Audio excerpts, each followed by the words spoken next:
Hello friends, आज के इस वीडियो में मैं अपनी ज़िंदगी की एक सच्ची घटना बताने जा रही हूँ कि कैसे भगवान मेरी एक पुकार पे दौड़ के चले आए मेरी मदद करने के लिए।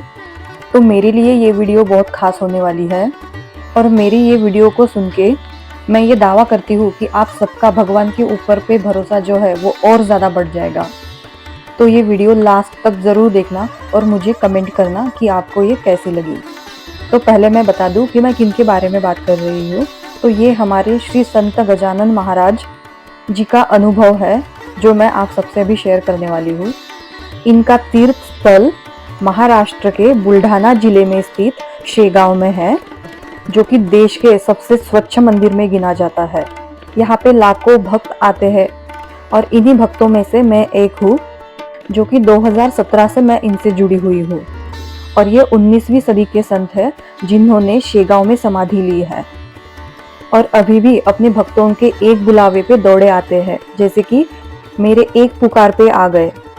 तो चलिए फिर शुरू करने से पहले गण गण गणात बोते। तो ये बात है 2021 की। मैं अपने मम्मी के यहाँ पे थी महाराष्ट्र में। जैसे भगवत गीता रहती है वैसे ही महाराज का विजय ग्रंथ रहता है, जिसमें 21 अध्याय रहते हैं। वो मैंने वहाँ पे कंप्लीट कर लिए थे और फिर इधर दिल्ली आ गई थी मेरे हस्बैंड के पास। तो हुआ ये कि हम दोनों हस्बैंड वाइफ रोज शाम को डिनर बनने के बाद घूमने जाते थे। तब हम 5th फ्लोर के फ्लैट पे रहते थे। हम हमेशा अपना मोबाइल दोनों भी साथ लेके जाते थे कि किसी का फ़ोन आ जाए, रिलेटिव का या कुछ भी हो, अगर काम का भी आ जाए फ़ोन ऑफिस का, तो हम दोनों अपना मोबाइल साथ में लेके जाते थे। पर उस दिन हुआ ये कि हम दोनों ने सोचा कि हम अपना मोबाइल नहीं लेके जाएंगे, क्योंकि वैसे भी किसी का अर्जेंट कॉल नहीं आ सकता है।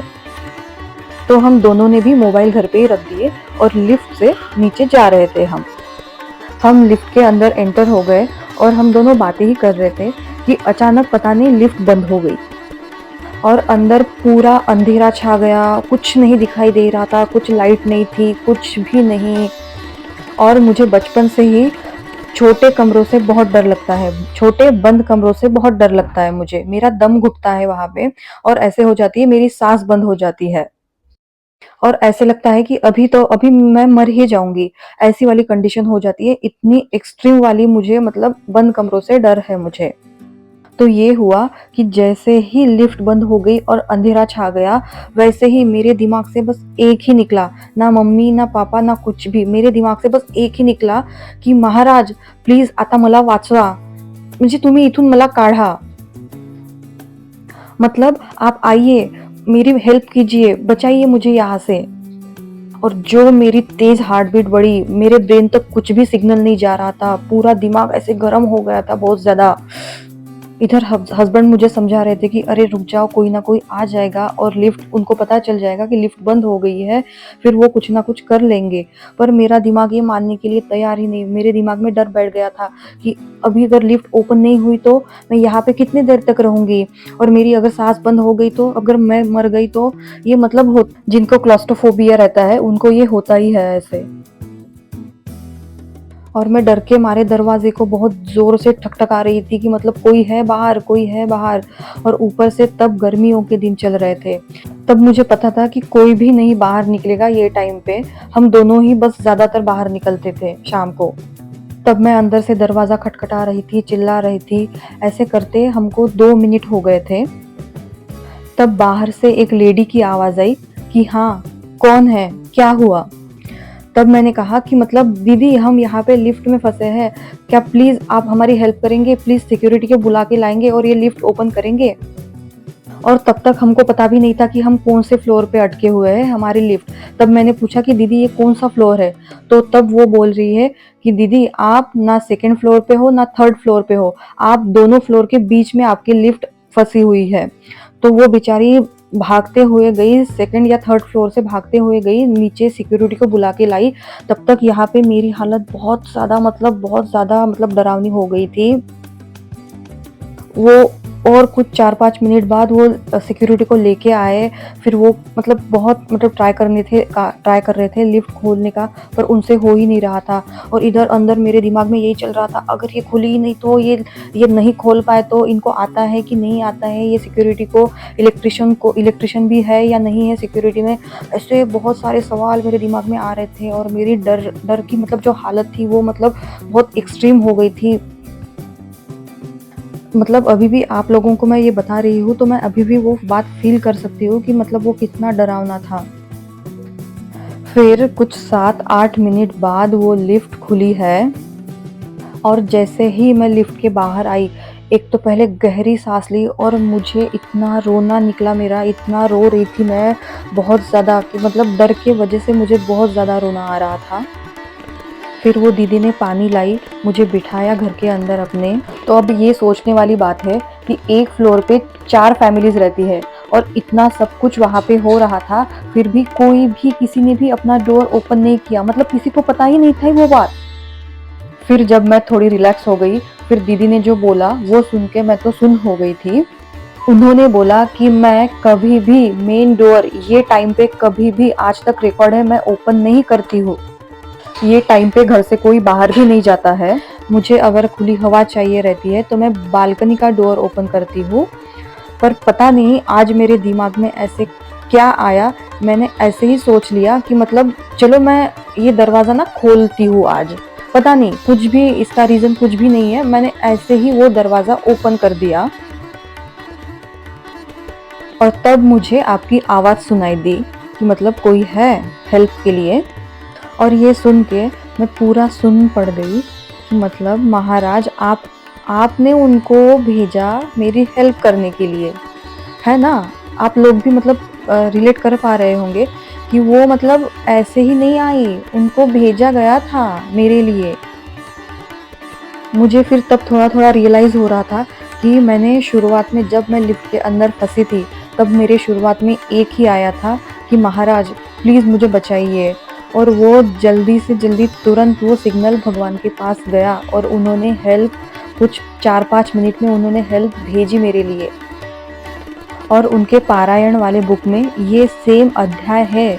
अभी मुझे याद नहीं है कौन-सा वाला अध्याय है, पर वहाँ पे भी जब वो थे शेगाँव में, तब उन्होंने भी ऐसे ही अपने एक भक्त की वहाँ पे हेल्प की थी, जो कुएँ में फँसा था और सब लोगों को लगा था कि मतलब वो अभी नहीं है। पर महाराज ने सबसे जाके कहा कि वो कुएँ के अंदर फँसा है, तुम जाके उसको ढूँढो। तो तब सब लोगों ने उसकी हेल्प की और वो भी जैसे कुएँ में फँसा था ना, तो वो भी बस महाराज को बोल रहा था कि महाराज मैं यहाँ पे फँसा हुआ हूँ, मेरी मदद कीजिए। तो वो इंसिडेंट मुझे याद आ रहा था कि मैं कुछ दिनों पहले मैंने मम्मी के यहाँ पे मेरा वो पारायण ख़त्म कर दिया था और बस कुछ 4-5 दिन बाद ये मेरे साथ इंसिडेंस हुआ। तो मैं ये सोच रही थी कि भगवान मतलब मुझे पता है कि आप मेरे साथ हो, तो फिर ये हुआ क्यों मेरे साथ?